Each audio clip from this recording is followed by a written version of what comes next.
Apa kabar semuanya, jumpa lagi di channel Derman Story. Oke, seperti biasa tanpa lama-lama lagi kita langsung mulai aja ceritanya ya. Let's go! Air Danau Tonle Sap berkabut tipis pagi itu.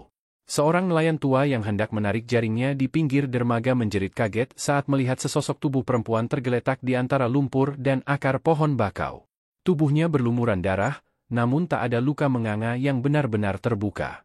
Wajahnya pucat, bibirnya membiru, dan mata terpejam rapat seperti telah lama tak bernyawa. Penduduk desa berkumpul. Polisi datang dan memasang garis kuning. Tak seorang pun mengenal wanita itu. Seorang petugas medis menyentuh lehernya untuk mengecek nadi, lalu menggeleng pelan. Namun saat tubuh hendak diangkat ke tandu, perempuan itu tiba-tiba menggeliat pelan. Jeritan terdengar dari para warga. Polisi terpaku.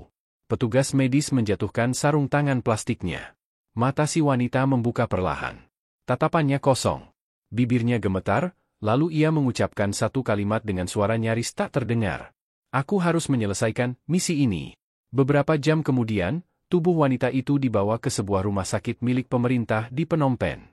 Dokter-dokter kebingungan karena hasil CT scan memperlihatkan tulang rusuknya yang patah telah menyambung kembali dengan sempurna, hanya dalam waktu yang tak masuk akal. Tidak ada pendarahan internal, padahal luka lebam di seluruh tubuhnya jelas menunjukkan bahwa ia baru saja mengalami kekerasan parah. Perempuan itu diam. Saat ditanya identitas, ia hanya menyebut satu nama, Sarni. Lalu matanya kembali tertutup, dan ia terlelap seolah dunia ini tak lagi penting. 3 hari kemudian, berita tentang seorang wanita misterius yang hidup kembali dari kematian menghiasi media lokal. Mereka menyebutnya sebagai hantu Danau Tonle Sap. Tapi tak seorang pun tahu bahwa di balik tubuh kurus dan diam itu, tersimpan dendam yang lebih kuat dari maut. 2 bulan sebelumnya, di sebuah rumah sederhana di pinggiran Jember, Jawa Timur, Sarni berpamitan pada ibunya yang telah renta. Ia membawa koper kecil dan selembar paspor yang baru saja dicetak oleh agen penyalur tenaga kerja ilegal. Ia dijanjikan pekerjaan sebagai pembantu rumah tangga di hotel milik orang Thailand yang tinggal di Kamboja. Gajinya disebut mencapai 7 juta rupiah per bulan. Jumlah itu sangat besar untuk seorang janda miskin yang hanya mengandalkan sawah sewa 1 petak. Sarni bukan perempuan bodoh. Ia tahu betapa banyak cerita tragis dari para TKW. Tapi kondisi ekonomi memaksanya melawan rasa takut. Ia menggenggam cincin kawin peninggalan suaminya, lalu mencium tangan ibunya dan berangkat menuju Surabaya. Dari sanalah ia terbang ke Kamboja bersama 5 perempuan lain, semuanya berasal dari desa kecil dan latar belakang miskin. Sesampainya di Phnom Penh, agen penyalur tak langsung membawa mereka ke hotel seperti yang dijanjikan. Mereka dibawa masuk ke sebuah rumah besar yang dijaga ketat oleh 2 pria bertubuh besar dengan senjata terselip di pinggang. "Ini tempat penampungan sementara," kata salah satu pria. "Tunggu dokumen kerja selesai." Hari pertama, mereka diberi makan seadanya dan dilarang keluar dari rumah. Hari kedua, 2 perempuan dibawa keluar dan tak kembali. Hari ketiga, Sarni curiga. Malamnya ia mengintip ke dalam gudang di belakang rumah, dan disitulah semuanya berubah. Ia melihat meja bedah, kantung darah, lemari berisi alat-alat medis. Dan yang paling mengerikan, satu jenazah perempuan dengan dada terbuka, seperti baru saja diambil organnya. Sarni menahan teriak. Tapi malam itu juga, ia ditangkap oleh pria bertato naga dan dipukuli hingga babak belur. Mereka mengikat tubuhnya, menyuntikkan cairan bius, dan bersiap melakukan pengambilan pertama dari tubuhnya sendiri. Seorang dokter berjas putih mendekatkan pisau bedah ke perutnya. Tapi saat ujung pisau menyentuh kulit, tiba-tiba tubuh Sarni bergetar hebat. Mata Sarni terbuka lebar. Mulutnya mengucap sesuatu dalam bahasa Jawa kuno. Tubuhnya yang semula lemas mendadak menegang seperti baja. Ia meronta, melepaskan diri dari ikatan. Tulang-tulang yang patah terdengar bunyinya menyatu. Darah yang keluar berhenti mengalir. Dan sebelum siapapun sempat bertindak, Sarni menghantam kepala sang dokter dengan rantai besi yang tergantung di langit-langit ruangan. Pria itu roboh. Ruangan penuh teriakan. Tapi Sarni tak seperti manusia biasa malam itu. Ia menjadi sosok yang tak bisa dihentikan. Tinju dan tendangannya membuat 2 pria penjaga roboh, bahkan setelah dipukul dengan linggis, tubuhnya tetap berdiri. Matanya merah seperti bara. Napasnya memburu. Ia hanya punya satu tujuan. Keluar. Dan ia berhasil. Dalam kondisi tubuh penuh luka dan darah, Sarni melarikan diri menuju rawa-rawa di dekat Danau Tonle Sap. Ia bersembunyi di sana selama 2 hari 2 malam, tubuhnya menggigil, namun jiwanya dipenuhi dendam. Dan kini ia terbangun kembali di ranjang rumah sakit. Dunia tak tahu bahwa Sarni bukan lagi perempuan biasa. Ia adalah pewaris ajian kuno dari Jawa Timur. Ajian Rawa Rontek. Sarni memandangi jendela rumah sakit. Di luar, langit mulai mendung. Sebentar lagi hujan. Tapi di dalam dirinya, badai sudah lama dimulai. Langit tampak redup sore itu saat sebuah mobil van hitam berhenti di depan sebuah bangunan tua di kawasan Kampong Speu. Plakat kayu usang bertuliskan, Yayasan Kasih Abadi, tergantung miring di pintu gerbang, nyaris roboh dimakan rayap.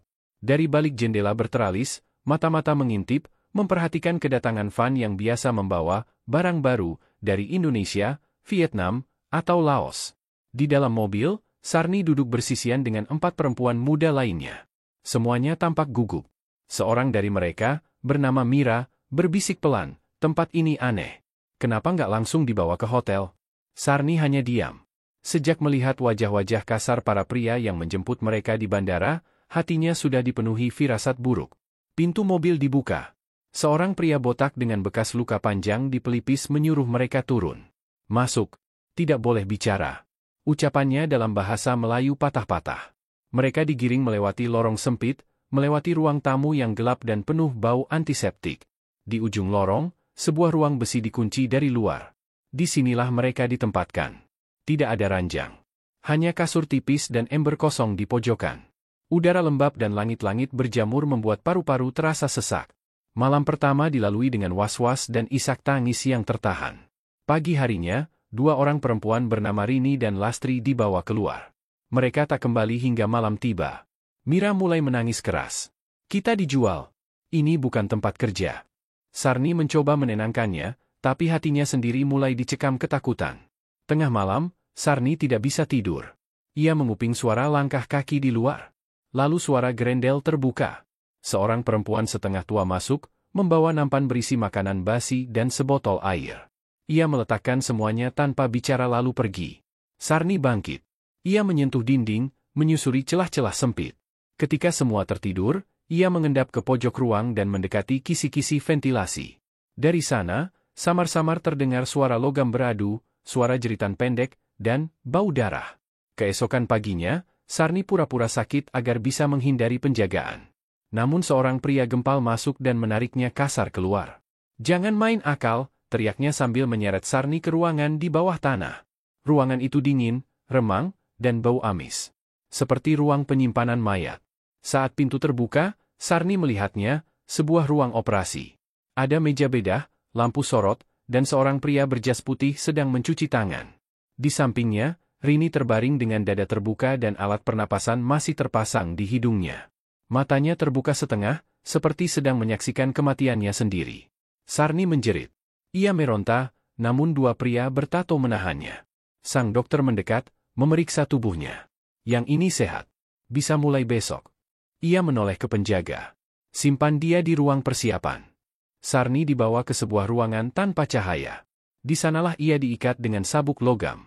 Tubuhnya bergetar karena takut dan dingin. Tapi di tengah ketakutannya, ia mulai mengingat wejangan kakeknya dahulu. Lelaki sepuh itu pernah berkata padanya, "Kalau hidupmu benar-benar terancam, rawatlah napasmu dengan mantram ini. Jangan sampai ilmu ini bangkit sia-sia." Lalu kakeknya membisikkan ajian Rawa Rontek, sebuah ilmu kebal warisan kuno dari tanah Belambangan, yang mampu membuat tubuh menyatu kembali meski sudah hancur. Malam itu, di ruang gelap berbau kematian, Sarni mengulang-ulang mantram dalam hatinya. Detak jantungnya pelan namun mantap. Sebuah kehangatan muncul dari dalam dadanya. Saat penjaga masuk keesokan harinya dan menyeretnya kembali ke ruang bedah, tubuhnya sudah bersiap untuk sesuatu yang lebih dari sekadar pelarian. Di ruang operasi, dokter menyiapkan suntikan bius. Sarni hanya bisa mengerjapkan mata, lidahnya keluh, namun hatinya menyala. Jarum menusuk kulitnya. Pandangannya mengabur. Tapi sebelum kesadarannya hilang, ia mendengar suara pintu dibuka. Seorang pria tinggi berkulit putih masuk. Dia target prioritas. Organ lengkap dan masih segar, ucapnya dalam bahasa Inggris. Itulah kali pertama Sarni melihat wajah sang bos sindikat. Mata birunya dingin. Mulutnya tipis dan tanpa senyum.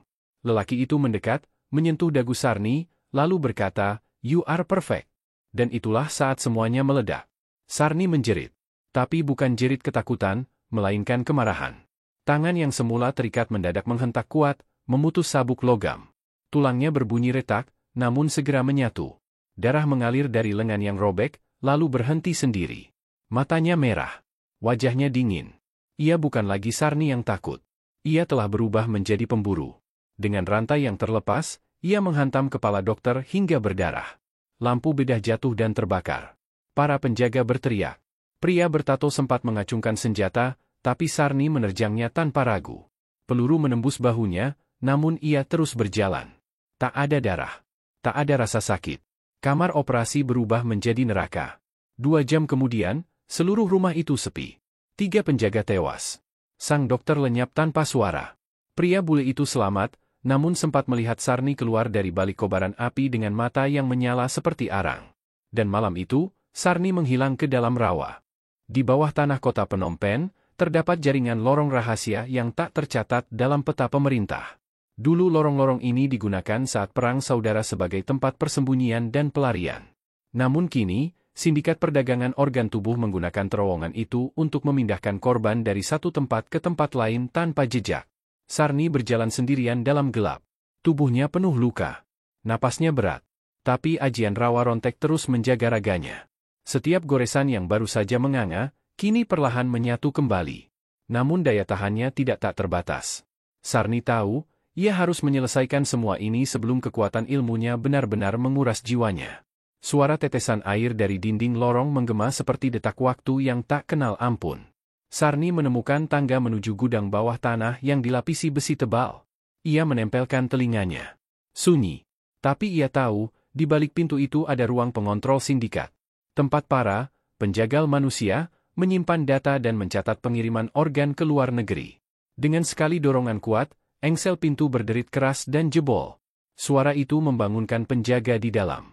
Seorang pria berjas putih berdiri terkejut sambil menjatuhkan map di tangannya. Sarni langsung menendangnya hingga terguling. Ia meraih map tersebut dan membuka satu persatu halaman, foto-foto perempuan muda, lengkap dengan catatan golongan darah dan bagian tubuh yang telah dijadwalkan untuk diambil. Matanya panas. Jantungnya membakar. Sarni mengumpulkan dokumen-dokumen itu dan menyimpannya di dalam tas plastik. Ia tidak hanya ingin menghancurkan mereka, tapi juga membuka semua kebusukan ini ke hadapan dunia. Saat ia hendak keluar, 3 pria bersenjata menghadangnya. Satu di antaranya adalah penjaga lama, pria bertato naga yang dulu menyiksanya. "Berani juga kau kembali ke sini, perempuan sialan?" "Tidak, aku tidak kembali," jawab Sarni datar. "Aku datang untuk menghabisi kalian." Lalu ia melompat. 3 peluru meluncur cepat. 2 mengenai perut dan bahu. Tapi Sarni tetap berjalan. Wajahnya dingin. Kedua tangannya mengayun liar. Ia seperti bukan manusia. Seperti roh yang kembali dari kubur untuk membalas.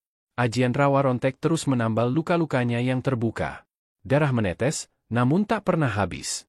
Pertarungan berdarah berlangsung dalam lorong sempit. Sarni menghantam kepala salah satu penjaga dengan alat pemadam api. Yang kedua ia tendang hingga membentur pilar besi dan tak bangun lagi. Yang ketiga mencoba melarikan diri, tapi Sarni menariknya dan menekuk lehernya dalam satu hentakan.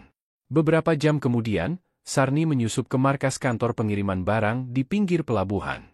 Ia tahu, dari sinilah organ tubuh manusia dikemas dan diberangkatkan seolah-olah sebagai bahan makanan beku ke luar negeri. Dokumen pengiriman yang ia curi mencatat kode-kode asing, Jakarta, SYD, DXB. Bahkan ada tujuan ke Rusia dan Eropa Timur. Ia memotret semuanya. Lalu menghubungi satu-satunya orang yang pernah ia percayai di negeri asing ini, dokter relawan dari Malaysia bernama Dr. Farid, yang dulu pernah datang ke desanya dalam misi kemanusiaan.